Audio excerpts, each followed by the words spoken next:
வணக்கம். நான் தான் உங்கள் டாக்டர் பிரபாகரன் பேசுகிறேன். இப்போது இந்த வீடியோ ரொம்ப முக்கியமான வீடியோவாக எனக்கு தெரியுது. நல்லா கவனிக்கணும். என்ன தலைப்புனா, சர்க்கரை நோயை முறையாக சிகிச்சை செய்வது எப்படி? இப்படி செய்தால்தான் சர்க்கரை நோயை நீங்கள் முறையாக சரி செய்கிறீர்கள் என்று அர்த்தம். சர்க்கரை நோயை நீங்கள் சரியான அளவில் சர்க்கரை கட்டுப்பாட்டில் வைத்திருக்க வேண்டும் என்றால் நீங்கள் நான் இப்பொழுது சொல்வதை அழகாக புரிந்து கொண்டு செயல்படுத்த வேண்டும். புரியுதா? சரி, அது போன போது விடுங்க. இப்போது இந்த வீடியோவில் நான் யாரெல்லாம் சர்க்கரை நோயில் இருக்கிறாங்களோ அவங்கள எல்லாரையும் காப்பாற்றுவதற்கான வீடியோ. உலகத்திலேயே இந்த மாதிரி ஒரு வீடியோ எல்லா மக்களுக்கும் தேவைப்படுது. ஆனால் அந்த வீடியோ கண்ணில் படுறவங்க ரொம்ப லக்கி. இந்த வீடியோ தெரியாதவங்களுக்கு தயவுசெய்து இதை பார்க்குற எல்லாருமே சர்க்கரை நோய் இருக்க எல்லாருக்கும் ஃபார்வர்ட் பண்ணுங்கள். இது ரொம்ப பெரிய புண்ணியம் உங்களுக்கு. வெற்றி அடைகிறதுலலாம் கொஞ்சம் கஷ்டம் இருக்கும். நம்ம ஏன் அதை காட்டணும் அடுத்தவங்களுக்குன்னு? அது மனிதனுடைய இயல்பு. அது தப்பு சொன்னால் இது உயிர் சம்மந்தப்பட்டது, உடல் நோய் சம்மந்தப்பட்டது. அதனால் இதை அன்பு கூர்ந்து பெரிய மனசு பண்ணி யாரெல்லாம் உங்களுக்கு தெரியுமோ அவங்களுக்குலாம் இதை அனுப்பிச்சி விடணும். ஓகேவா? ஓகே. இப்போ நான் தான் இந்த வீடியோவில் ஒரு டயபெட்டிக் கோச்சாக பேசுகிறேன். நல்லா புரிஞ்சுக்கங்க. சர்க்கரை நோயை பற்றி பெரிய பெரிய நிகழ்ச்சிகள் நடத்த போகிறேன். அந்த நிகழ்ச்சிகள் எப்பப்போ வருதுன்னு உங்களுக்கு தகவல் வந்துடும். சர்க்கரை நோய்க்கு நிறைய வீடியோஸும் போட போகிறேன். அதையும் நீங்கள் பார்த்து தெரிஞ்சுக்கலாம் கொஞ்சம் கொஞ்சமாக. இந்த சர்க்கரை நோய் ஏன் அவ்வளோ முக்கியம்னா, உலகம் ஃபுல்லாக சர்க்கரை நோயாளிகள் நிறைய இருக்கிறாங்க. அதில் இந்தியாவில் தான் பாப்புலேஷன் சர்க்கரை நோய் உள்ளவர்கள் அதிகம். அப்போ India is a diabetic capital of diabetic capital of the entire world. India தான். அப்போ நம்ம இந்தியன்ஸ்லாம் பார்த்தீங்கன்னா உலகம் ஃபுல்லாக கம்பேர் பண்ணும்போது, நான் உலகம் ஃபுல்லாக பல நாட்டில் போய் பல நிகழ்ச்சிகள் நடத்தியிருக்கேன். பல மக்களை ட்ரீட்மெண்ட் பண்ணி சரி பண்ணியிருக்கேன். நான் உலக மக்களை பார்த்துட்டு வந்து பேசுகிறேன். நம்ம இந்தியன் பீப்புள் அவ்வளோ நல்லவங்க compare to all the people of the world. அவ்வளோ ஒரு விழிப்புணர்வு இல்லாமல் அவ்வளோ நல்லவங்களாக இருந்தும் ஆற்றலை பெருசாக உபயோகப்படுத்திக்க முடியாமல் பெருசாக அடித்து போகிறதும் இந்தியன்ஸ் தான். ரொம்ப எனக்கு பாவமாக இருக்குது. நம்ம இந்தியன்ஸை ஏன் நல்ல ஒரு லேபர் நினச்சி யூகேல எடுக்கிறாங்க? நம்ம ஒரு 10-12 மணி நேரம் 18 மணி நேரம் வேலை கொடுத்தா செஞ்சு கிடப்போம். ஃபாரின்லாம் அப்படி கிடையாது. 10 மணிக்கு போனால் 5 மணிக்கு வெளில போய் நேருமா முடியாதுண்டுவோம், சண்டைக்கு வருவான். நம்மளாம் என்ன சொன்னாலும் செய்கிறாங்க நம்ம லேபர்ஸ்லாம். நம்ம இந்தியன்ஸ் ரொம்ப பாவம். அவ்வளோ ஒரு நல்ல மனிதர்கள், பாவப்பட்ட மனிதர்கள், ஒரு பெரிய உயிரை கொள்கிற ஒரு நோயை டயபெட்டிஸால் நிறைய பேர் இறந்து போயிடுறாங்க. அதனால தான் நான் இந்த ஃபீல்டுக்குள்ளே உங்களுக்கு பேசுகிறேன். நான் வந்ததுக்கான காரணத்தோடைய முன்னோடியை உங்களுக்கு சொல்கிறேன். இப்போ பார்க்கலாம், நல்லா கவனிங்க. இந்த சர்க்கரை நோயின்றது என்னென்னா, சர்க்கரை சாப்பிட்ற தொட்டுனே நினச்சினுக்கிறாங்க நிறைய பேர். அப்படி கிடையாது. சர்க்கரைன்றது இங்கே ஒரு கெமிக்கல் இருக்குது.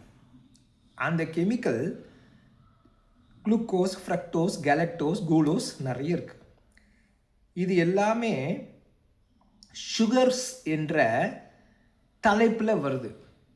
இந்த சுகர்ஸ் என்ற பேருக்கும் அந்த சுகர் நீங்கள் நினைக்கிறீங்களா, அதுவும் ஒன்று கிடையாது. இது தெரிஞ்சாலே ஒரு 10% மக்கள் நல்லா ஆயிடுவீங்க. சர்க்கரைனா நீங்கள் சாப்பிட்ற சர்க்கரை கிடையாது. சர்க்கரைன்றது கெமிக்கல்ஸ், ஒரு வகையான கெமிக்கல்ஸுக்கு பேர் சர்க்கரை. அந்த பேர் உள்ள கெமிக்கல்ஸ்க்கு பேர் தான் சர்க்கரை. இந்த சர்க்கரை அந்த சர்க்கரை கிடையாது. புரிஞ்சிச்சுன்னு நினைக்கிறேன். ஸோ இந்த மாதிரியான கெமிக்கல்ஸு சர்க்கரையில் இருக்குது. நீங்கள் சாப்பிட்ற சர்க்கரையில் இருக்குது. இந்த கெமிக்கல் சர்க்கரைஸ் உங்கள் சர்க்கரையில் இருக்குது. அது கூட நிறைய பொருளில் இருக்குது. அரிசியில் இருக்குது, மைதாவில் இருக்குது, பொட்டேட்டோவில் இருக்குது, நிறைய ஃபுட்டு. அதெல்லாம் உங்களுக்கு கிளைசிமிக் இண்டெக்ஸ்னு ஒன்று இருக்குது. எதுலலாம் சர்க்கரை அதிகமாக இருக்குதுன்னு கிளைசிமிக் இண்டெக்ஸ் பார்த்து தெரிஞ்சுக்கலாம். ஸோ எதுலாம் சர்க்கரை இருக்குதோ அந்த கிளைசிமிக் இண்டெக்ஸ் பார்த்துட்டு அதெல்லாம் இருக்குதுன்னா அதெல்லாம் அவாய்ட் பண்ணணும், இல்லை ரொம்ப கம்மியாக சாப்பிட்ணும். அதுக்கு தனியாக ஒரு டயபெட்டிக் சார்ட்டே வச்சுருக்கேன், கிளைசிமிக் இண்டெக்ஸ். ஸோ இதை பார்த்துட்டு இருக்க எல்லாருமே அந்த சர்க்கரை அதிகமாக இருக்கிற அந்த சாப்பாடு பொருளில் பற்றின கிளைசிமிக் இண்டெக்ஸு எனக்கு அனுப்புங்க அப்படின்னு நீங்கள் ஒரு கமெண்ட்டில் எழுதுங்க. கிளைசிமிக் இண்டெக்ஸ் சார்ட் அனுப்புங்கன்னு சொல்லுங்கள் சின்னதாக. இல்லை வெறும் கிளைசிமிக் இண்டெக்ஸ் தான் டைப் படிங்க, அவங்களுக்கெல்லாம் உங்களுக்கு வந்துடும். அது அந்த சார்ட்டு படி நீங்கள் சாப்பிட ஆரம்பிக்கணும். சரி, இது ஒரு பக்கம் விட்டுடலாம். நிறைய பேர் சர்க்கரை நோயை பற்றி வீடியோஸ் போட்டிருக்காங்க. நிறைய ஆஸ்பத்திரிங்க இருக்குது உலகம் ஃபுல்லாக. இதை பற்றி தான் கொஞ்சம் பேசணும்னு நினைக்கிறேன். சர்க்கரை நோய் முதல்ல வரும்பொழுது ஒரு காலத்தில் வந்தவங்க எல்லாரும் ஒரு கொஞ்சம் வருஷம் செத்து போயிட்டாங்க. அப்போ சர்க்கரை நோய் வந்தாலே சாவு கன்ஃபார்ம் ஆகுது. கொஞ்ச நாள்லேயே சாவறத ரொம்ப நாள் நீடிக்க முடியுன்றது தான் இப்போ நிறைய ஆராய்ச்சிகள், அதன் அடிப்படையில் வந்த மருந்துகள் எல்லாமே. கரெக்டா? மருந்துகளும் இன்சுலினும் சேர்ந்து ஒரு மனிதனுடைய சர்க்கரை நோய் உள்ள ஒரு மனிதனுடைய ஆயுட்காலத்தை நீட்ட முடியும். அவ்வளோதான். குணப்படுத்தவே முடியாது ஃபுல்லாக. நீங்களும் டாக்டர் கிட்ட பார்க்குறீங்க, மாத்திரை கொடுக்குறாரு, திரும்பியும் போகிறீங்க, உணவு கட்டுப்பாடு பயிற்சி எல்லாம் சொல்கிறாரு, திரும்பி போகிறீங்க, அடுத்த வாட்டி சுகர் ஏறி தாங்குது, இன்னும் மாத்திரை ஏற்றுறாரு, அவரும் சொல்கிறாரு, திருப்பி அடுத்த வாட்டி போகிறீங்க, மாத்திரை ஏற்றி அப்புறம் என்ன பண்ணுறாரு, ரொம்ப அதிகமாகிடுச்சு உங்களுக்கு, இவள் ஊசி தான் போட்டு ஆகணுன்றாரு. அப்புறம் ஊசி, அதுக்கப்புறம் ஊசியோடைய அளவு அதிகமாயினே, இப்படியே போகுது. ஏன்டா நம்ம ட்ரீட்மெண்ட்டுக்கே போகணும்னு உங்களுக்கு தோணிடுவோம். குணமே ஆகலையே, குறையவும் குறையிலையே. அது ஏன், அது என்னன்னு உங்களுக்கு புரிய வைக்கிறது மட்டும், அது எப்படி குணப்படுத்துறதுன்றது தான் இந்த வீடியோவை நல்லா புரிஞ்சுக்கணும். என்ன ஆகுதுன்னா, நீங்கள் சர்க்கரையில் ரூட்டை சரி பண்ணாமல் இலைக்கு மருந்து போட்டுன்னுக்கிறீங்க. ரூட்டை சரி பண்ணணும், அப்போ தான் இலையில் வியாதி வராது. அப்போது என்னன்னா, சர்க்கரை நோயில் சிம்டம்ஸை தான் சரி பண்ண பார்க்குறீங்க. ஆழமான காரணம் என்ன பிரச்சனையால் இந்த சர்க்கரை நோய் வருது, அதை நீங்கள் சரி பண்ணுறதை அட்ரஸ் பண்ண மாட்டீங்க எல்லாரும். இதை எல்லாரும் யூடியூப்ஸ் நிறைய போட்டாலும் உங்களுக்கு சரியாகவும் புரிய மாட்டேங்குது. அவங்க சரியாக புரிய வைக்க மாட்டுறாங்க, நீங்கள் சரியாக எடுத்துங்க பண்ணவும் மாட்டீங்க. நான் இப்போ ஷார்ட்டாக இந்த வீடியோவை முடிச்சிடுறேன், அதுக்கப்புறம் நிறைய வீடியோஸில் பார்க்கலாம். நல்லா புரிஞ்சுக்கங்க, சர்க்கரை நோய் is a life style disorder, அவ்வளோதான். இது தெரிஞ்சுக்கணும். அது ஒரு உடலில் வந்த பிரச்சனையால் வந்த நோய் கிடையாது. நீங்கள் வாழும் முறையில் பண்ண தப்பால் வந்த ஒரு டிஸார்டர், அவ்வளோதான். நீங்கள் வாழ்கிற முறையில் தப்பு, வாழ்கிற முறையால் வந்த ஒரு நோய்க்கு வாழ்கிற முறையை தானே மாற்றலாம், அதான தீர்வு. உடலுக்குள்ளே வந்த ஒரு உபாதை எதுனா இருந்துச்சுன்னா அப்போ உடம்புக்குள்ளே மாத்திரையும் ஊசியும் போட்டு சரி பண்ணலாம். It is not a physiological disorder, it is a life style disorder. அந்த லைஃப் ஸ்டைல் டிஸார்டரை சரி பண்ணுறதுக்கு நீங்கள் பார்க்கணும். அதை சரி பண்ண முடியாத தொட்டு ஃபிசியாலஜிக்கல் டிஸார்டர் மாதிரி உள்ளே எக்கச்சக்கமாக பிரச்சனை தொட்டு என்ன பண்ணிட்டாங்க டாக்டர்ஸ்லாம், அந்த உள்ளே வர கோளாறு, நீ லைஃப் ஸ்டைலை சரியாக பண்ணாத தொட்டு வந்த நோயை லைஃப் ஸ்டைலை சரி பண்ணுறது கான்சன்ட்ரேட் பண்ணாமல் உள்ளே வந்த பிரச்சனையை கான்சன்ட்ரேட் பண்ணுறதுக்காக தான் மாத்திரையும் ஊசியும் கொடுக்க ஆரம்பிச்சிட்டாங்க. இது கூட நான் பேசுகிறது உங்களுக்கு கொஞ்சம் புரியுது கஷ்டம், ரொம்ப அட்வான்ஸாக தான் பேசுனேன். ரொம்ப எளிமையாக ஒரு 30 வீடியோஸ் நான் உங்களுக்கு கொடுக்குறேன் அழகாக சர்க்கரை நோயை பற்றி. அப்புறமா அழகாக நீங்கள் அதை பார்த்து நீங்கள் மாற்றிக்கலாம். அப்போ இந்த லைஃப் ஸ்டைல் டிஸார்டர்ஸ் நீங்கள் என்னென்னா, உங்களுடைய உணவு முறையும் உடற்பயிற்சியும் மன நிம்மதியும் தூக்கமும் அந்த லைஃப் ஸ்டைலில் வந்த டேமேஜால் தான் சர்க்கரை நோய் வந்திருக்குது. அந்த லைஃப் ஸ்டைலில் வந்த ப்ராப்ளம்ஸை அதை சரி பண்ணணும். எது? உணவு முறை, உடற்பயிற்சி, மன நிம்மதி, தூக்கம், தூக்கமின்மை, இதெல்லாம் சரி பண்ணிட்டா ரொம்ப அழகாக குறைஞ்சிடும். ரொம்ப நல்லா குறைச்சிங்கன்னா சூப்பராக என் கூட சேர்ந்து நார்மலாக ஆக்கலாம். டயபெட்டிக் வேல்யூஸை நார்மல் ஆக்கலாம். ரெமிஷன் தான் பண்ணலாம், க்யூர் பண்ண முடியாது. அப்படியா டாக்டர், நார்மல் ஆக்கிட்டு அதுக்கப்புறம் கண்ணாமலான்னு சாப்பிட்டுமா டாக்டர்னு ஒரு ஆசை வரும். நார்மல் ஆக்கிட்டு அதே மாதிரி உங்கள் வாழ்க்கையை மாற்றும். அதனால தான் ரெமிஷன்.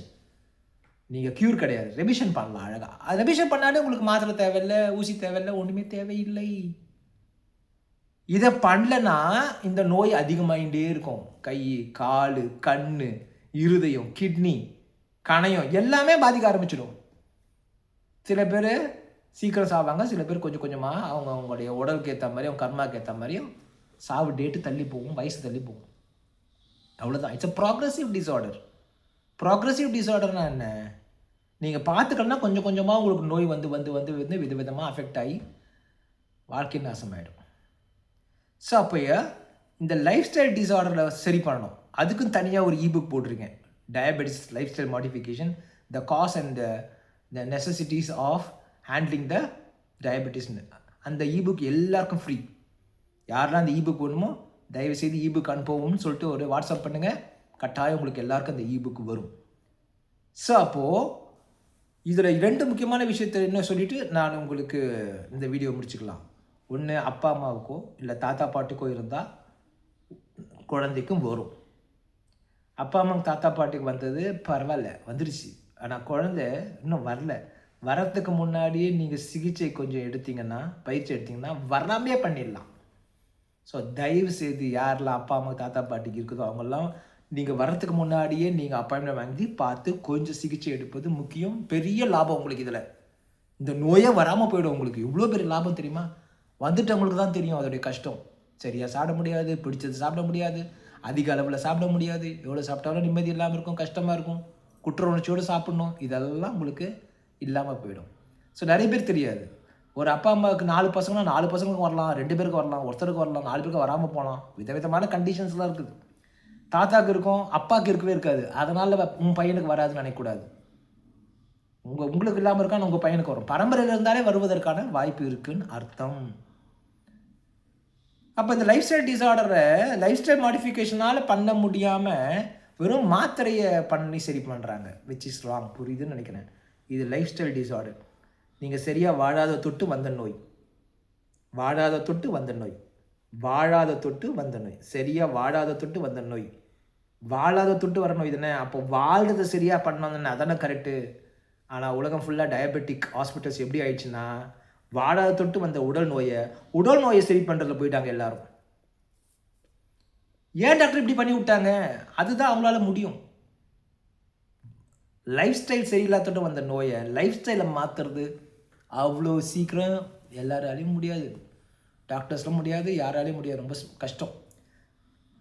ரொம்ப கொஞ்சம் பேர் ரைட், ரொம்ப டேலண்டட் சைக்காலஜிஸ்ட் இருக்காங்க பாருங்கள். என்ன மாதிரி சைக்காலஜிஸ்ட், ஆழ்மன சிகிச்சை, ஸோ மன சிகிச்சை, ஆழ்மன சிகிச்சை, நிறைய சிகிச்சைகள்லாம் வச்சு என்ன மாதிரியான நபர்கள் மூலமாக தான் இந்த லைஃப் ஸ்டைல் மாடிஃபிகேஷனை பண்ண முடியும். அதனால தான் நான் இங்கே வந்திருக்கேன். நம்ம கட்டாயம் மக்கள் ஹெல்ப் பண்ணணும் அப்படின்னு சொல்லிட்டு. ஸோ யாரெல்லாம் ரொம்ப சீரியஸாக இருக்கிறீங்களோ, உங்கள் சுகர் லெவல் 400 இருந்தாலும் சரி, 500 இருந்தாலும் சரி, 600 தான் கவலைப்படாதீங்க. உங்கள் காலெல்லாம் ரொம்பவே பழுதடைஞ்சு, ரொம்பவே சீழெல்லாம் வந்து ரொம்ப சுகர் லெவல் அதிகமாக இருக்குது, கவலைப்படாதீங்க. என்னால் சர்க்கரை சாப்பிடாமல் இருக்கவே முடியல, கவலைப்படாதீங்க. சர்க்கரை சம்மந்தமாக எவ்வளோ பாதிப்பானாலும் கணையம் போயிடுது. எனக்கு வந்து ரொம்பவே கிட்னி ரொம்ப டேமேஜ் ஆகிடுச்சு டாக்டர், நான் வந்து டயாலிசிஸ் பண்ணிட்டுருக்கேன், கவலைப்படாதீங்க. யாராக இருந்தாலும் என் அப்பாயின்மெண்ட் வந்து பாருங்கள். எவ்வளோ மோசமான நிலை இருந்தாலும் நம்ம அழகாக கொஞ்சம் கொஞ்சமாக நம்ம இம்ப்ரூவ்மெண்ட் பண்ணி உங்களை பழைய நிலைமை கொண்டு வந்து அதுக்கப்புறமா நல்ல சுகர் நார்மலாக கொண்டு வந்து நல்லா நிச்சயமாக என்னால் வாழ வைக்க முடியும்.